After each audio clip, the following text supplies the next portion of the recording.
कलयुग की शुरुआत कैसे हुई? जब एक शक्तिशाली राजा ने एक बेबस बैल को मरते हुए देखा तो उन्होंने तलवार उठा ली।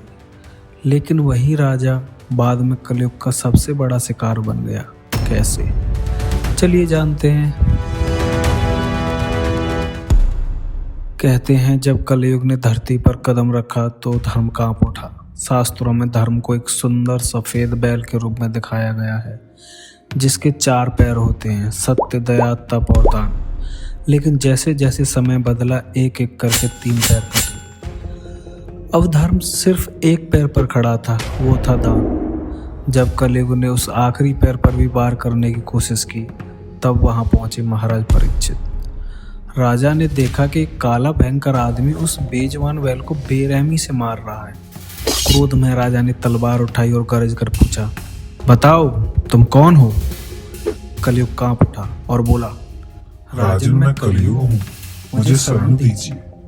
शरण में आए शत्रु को मारना धर्म के खिलाफ था, इसीलिए राजा ने उसे अपने राज्य से निकलने का आदेश दिया। कलयुग ने कहा, राजन पूरी धरती पर आपका राज्य है, मैं कहाँ जाऊँ? मुझे रहने के लिए जगह दीजिए। राजा ने बहुत सोच समझकर कलयुग को 4 जगहों की अनुमति दी। जुआ, शराब, वेश्या, हिंसा। लेकिन कलयुग ने एक और जगह मांगी। तब राजा ने उसे सोना यानी स्वर्ग। लेकिन याद रखना, अधर्म से कमाया हुआ सोना में ही तुम्हारा वास है, ईमानदारी के सोने में नहीं। क्योंकि ईमानदारी के सोने में भगवान विष्णु विराजमान है। यही राजा की सबसे बड़ी भूल हुई। एक दिन महाराज परीक्षित जंगल में भ्रमण के लिए गए। घने जंगल में उनका घोड़ा भटक गया। भटकते भटकते वे ऋषि समीक की कुटिया में पहुंच गए।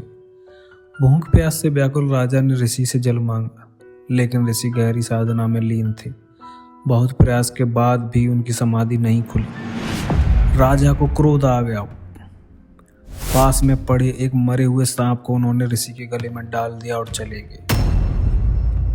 कुछ देर बाद जब ऋषि समीक के पुत्र श्रृंगी आए तो उन्होंने देखा कि उनके पिता के गले में कोई मरा हुआ सर्प डाल गया है।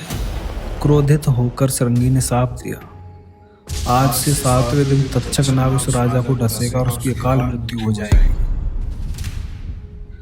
लेकिन इतने बड़े प्रतापी राजा से ऐसी भूल कैसे हो गई?